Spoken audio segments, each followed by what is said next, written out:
Organise तरीके से छांगुर ने कन्वर्जन गैंग को एक्टिव किया था। जिस तरीके से वो टारगेट लेकर 30 साल से कम उम्र की हिंदू लड़कियों को मुस्लिम बना रहा था, उसके पीछे उसका मकसद बहुत बड़ा था। हिंदुस्तान को इस्लामिक देश बनाने के लिए छांगुर ने सिर्फ धर्म परिवर्तन नहीं बल्कि आतंक को भी हथियार बनाया था। मतलब आप कह सकते हैं कि आतंकवादी या फिर छांगुर आतंकियों के लिए ट्रेनिंग कैंप चला रहा था, आतंक को पाल पोस रहा था। पुलिस की रिमांड खत्म होने के बाद छांगुर के खिलाफ जो एफआईआर लिखी गई है उसमें इस खौफनाक साजिश का खुलासा हुआ है। क्या है पूरी साजिश, देखिए।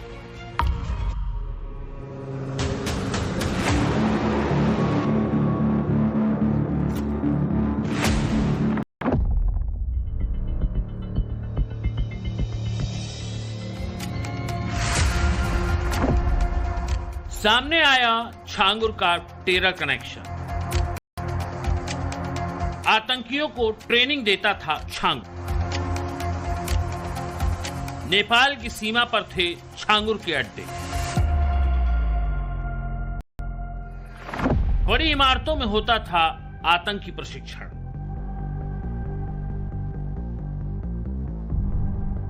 नेपाल की सीमा से सटे जिलों में शामिल श्रावस्ती की इरम क्लिनिक को सील किया जा रहा है। बलरामपुर से महज 32 किलोमीटर दूर श्रावस्ती में जमुना बाजार में चल रही उस क्लिनिक का छांगुर से कनेक्शन सामने आ रहा है।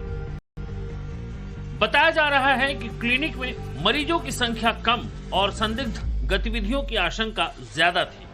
जांच में सामने आया कि क्लिनिक महज मुखौटा थी। इसके पीछे यहां इस्लामिक गतिविधियां होती थी। जमात से जुड़े लोगों की आवाजाही होती थी। छांगुर से लिंक की खबर के चलते प्रशासन अलर्ट हुआ और उसने इस क्लिनिक को सील कर दिया। दरअसल ये सीलिंग इसीलिए भी महत्वपूर्ण हो जाती है क्योंकि बलरामपुर जिले के गांव मधुपुर में छांगुर, नसरीन, जमालुद्दीन, महबूब और दूसरे संदिग्ध व्यक्तियों के रहने, विदेशी फंडिंग से संपत्ति खरीदने और एक बड़ी इमारत को आतंकी प्रशिक्षण शिविर के तौर पर इस्तेमाल करने का आरोप लगा है। छांगुर बाबा मामले में यूपी एटीएस की टीम लगातार मामले की तफ्तीश कर रही है और अपनी जांच को आगे बढ़ा रही है। लेकिन जांच के दौरान कई चौंकाने वाली चीजें सामने आ रही हैं। कई ऐसे दस्तावेज मिले हैं जिससे ये साफ पता चलता है कि ये पूरा मामला महज धर्मांतरण तक सीमित नहीं था। साथ ही साथ आरोप है कि एक बड़ी इमारत का इस्तेमाल आतंकी ट्रेनिंग कैंप के तौर पर किया जा रहा था, जिसको लेकर यूपी एटीएस की टीम अपनी जांच को आगे बढ़ा रही है। इतना ही नहीं, जो दस्तावेज छांगुर बाबा और उसके करीबियों के पास से मिले हैं उसे लगातार खंगाला जा रहा है। विदेशों से जो फंडिंग होती थी उसका इस्तेमाल किस तरीके से छांगुर बाबा अपनी लग्जरी के लिए करता था, इसको लेकर भी जांच चल रही है। मकसद सिर्फ धर्म परिवर्तन नहीं था, छांगुर की प्लानिंग बड़ी थी क्योंकि सूत्रों के हवाले से खबर है कि छांगुर ने अपना नेटवर्क नेपाल में भी एक्टिव कर रखा था।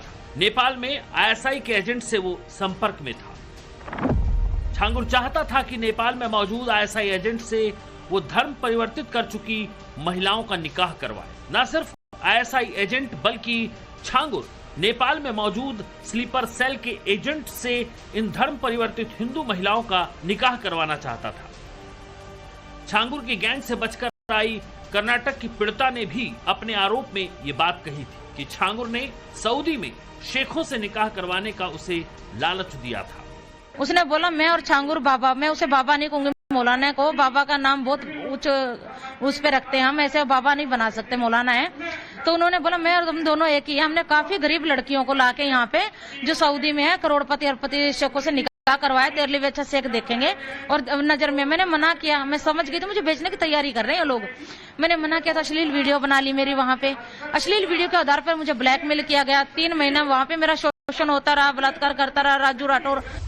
आईएसआई से संपर्क और आतंकियों की ट्रेनिंग के चलते छांगुर काठमांडू के चक्कर भी लगा चुका था। नेपाल के सीमावर्ती जिले दांग का एक कद्दावर धार्मिक नेता छांगुर की कड़ी था। उसी के जरिए वो आईएसआई से नजदीकी बढ़ा रहा था। छांगुर का संबंध मुस्लिम वर्ल्ड लीग, दावत इस्लामी और इस्लामिक संघ ऑफ नेपाल से भी था।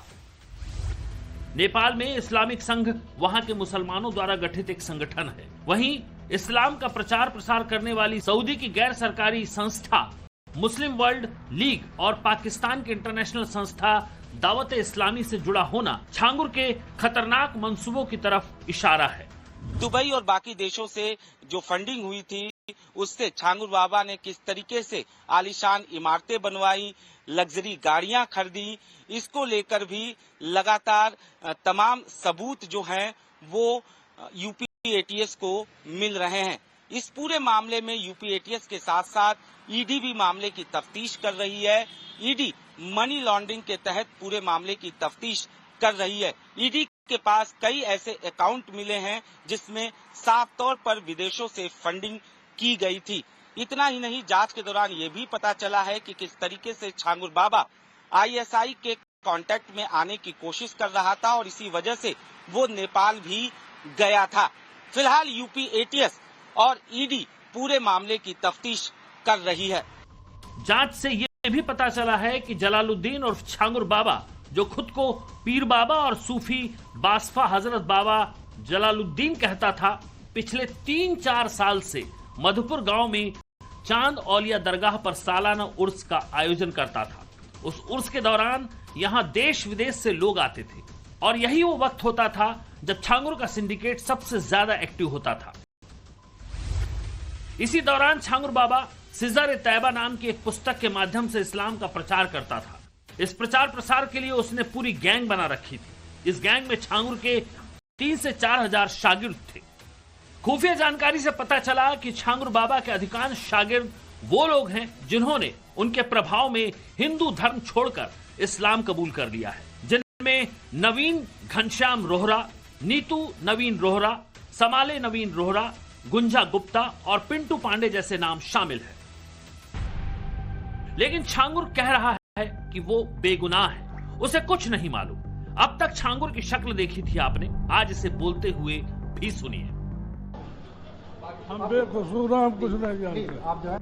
कितनी जिंदगियों को इस छांगुर ने बर्बाद कर दिया, कितनों के सपनों में आग लगा दी, कितनों के घर बर्बाद कर दिए, लेकिन फिर भी ये खुद को बेकसूर बता रहा है। के लिए इमोशनल ब्लैकमेल हुई थी मैं। मेरे माँ बाप नहीं थे, कोई था नहीं मेरे आगे पीछे। मेरे ये था कि फैमिली का प्यार मिलेगा। मुझे नहीं पता था मुस्लिम लोग हैं, अगर पता होता मैं तो 100 कदम इनसे दूर से निकलती। बेहोशी की हालत में उतरौली ले गए ये लोग, पुलिस वालों ने इनके साथ भेज दिया। मेरा पूरा करता आंखों से भी दिखाई नहीं देता, आंख की नजर भी डैमेज कर दी इन लोगों ने मेरी मार के। छांगुर ने बोला इसका फेस क्यों खराब किया तुमने, फेस पे नहीं मारना था, इसको दफना दो यहीं पे। छांगुर ने बोला? गाली से बात किया, दफना दो इनको। कब्रिस्तान बना रखा उन्होंने घर में, तब पता चला था। अंदर कब्रिस्तान बना रखा ये उनके घर में जो उन्होंने बिल्डिंग खड़ी कर रखी उसके अंदर कब्रिस्तान है, तब पता चला था मुझे। इन्होंने ये बोला यहीं दफना दो, इसको बाहर जाने की जरूरत थोड़ी है अगर 3-5 करती है तो। समाज का कैंसर है छांगुर, जिसकी सर्जरी होना जरूरी है। शहर में इस बात का जिक्र है कि इस्लामिक राष्ट्र बनाने की कोशिश थी उसकी, छांगुर की। देखिए, सवाल ये खड़ा होता है कि वो यहाँ डेरा बनाया कब, वो यहाँ किसकी सरकार में बसा, कारोबार वो फैलाया किसकी सरकार में। इस सरकार में जब जानकारी हुई कि इस तरह का कृत्य हो रहा है तो सरकार ने त्वरित कार्रवाई। लेकिन आपकी सरकार 8 साल से फेल्योर है क्या आपका? आप क्या मानते हैं कि 8 जिनके रिजीम में वो पनपा, आपने एक तो आरोप लगाई ये चीज, लेकिन 8 साल हो गया और भनक नहीं लगी। आप इसको क्या मानते हैं कि क्या अधिकारियों और कर्मचारियों के खिलाफ भी कार्रवाई होगी? देखते हैं, एक रोग होता है कैंसर, 4थे चरण में पता लगता है ना। पहले चरण में नहीं पता लगता, दूसरे में भी नहीं लगता, तीसरे में, 4थे में पता लगता है। जब 4थे में पता लगता है तो सर्वनाश होता है। छांगुर का पूरा सिंडिकेट निशाने पर है। एफआईआर में जिन्हें आरोपी बनाया गया है उसमें जलालुद्दीन उर्फ छांगुर बाबा के अलावा छांगुर का बेटा महबूब, बाबा छांगुर के सहयोगी नीतू उर्फ नसरीन, नवीन उर्फ जमालुद्दीन के अलावा मोहम्मद सबरोज, रशीद, शाहबुद्दीन, रमजान और ईदुल इस्लाम शामिल हैं। इन पर जो धाराएं लगाई गई हैं वो भारतीय दंड संहिता 1860 की 121A, 153A, 417 और 420 है। वहीं धर्म संपरिवर्तन प्रतिषेध अधिनियम 2021 की धाराएं 3, 5(1), 5(2), 5(3) और 8(1) शामिल हैं। इतना ही नहीं, एटीएस की कस्टडी रिमांड में 2019 से 2024 के बीच बलरामपुर में तैनात रहे 4 अफसरों के नाम जलालुद्दीन उर्फ छांगुर के मददगार के तौर पर सामने आए हैं, जिसमें एक एडीएम, 2 सीओ और 1 इंस्पेक्टर की भूमिका संदिग्ध बताई जा रही है। छांगुर पीर के धर्मांतरण से जुड़े नेटवर्क की किताब बहुत बड़ी है और इस बड़ी किताब के कई पन्ने पुलिस अफसरों और प्रशासनिक अफसरों की मिलीभगत से लिखे गए हैं। एसटीएफ ने इस मामले की गोपनीय जांच की है। एटीएस ने जो पड़ताल की, रिमांड की अवधि के दौरान छांगुर पीर से जो पूछताछ में फैक्ट सामने आए हैं, उसमें तहसील से जुड़े और पुलिस प्रशासन से जुड़े कई अफसरों के नाम शामिल हैं। एक एडीएम की भूमिका संदिग्ध है। 2 सीओ और 1 इंस्पेक्टर छांगुर नेटवर्क के लिए काम किया करते थे। अब जांच इस ओर भी हो रही है कि छांगुर पीर ने जो पूछताछ में इनकी मिलीभगत के बारे में बताया है, क्या सिर्फ अपने को बचाने के लिए और पुलिस प्रशासन के अफसरों पर निशाना साधने के लिए किया है, या वाकई इन लोगों की भूमिका संदिग्ध थी। ये बात तो पहले ही साफ थी कि छांगुर बगैर प्रशासनिक मदद के बलरामपुर में इतना बड़ा रैकेट नहीं चला सकता था। अवैध कब्जे से लेकर धर्मांतरण के मामलों में छांगुर को पुलिस और प्रशासन की हेल्प तो मिल रही थी। एजेंसियां ये तस्दीक भी कर रही हैं कि छांगुर ने सिर्फ फंसाने के लिए इनका नाम लिया है या फिर इनकी वाकई कोई भूमिका थी। छांगुर का सिंडिकेट बड़ा था। अफसर अधिकारी के साथ साथ माफिया तक छांगुर के सिंडिकेट का हिस्सा थे। करोड़ों की संपत्ति पर अवैध कब्जों में छांगुर को जितनी मदद शासन प्रशासन के अधिकारियों से मिली, लेकिन अब उतनी ही मदद मुख्तार और अतीक जैसे माफियाओं से मिली। लेकिन अब आतंकियों के ट्रेनिंग कैंप का कनेक्शन छांगुर के खतरनाक इरादों को बता रहा है।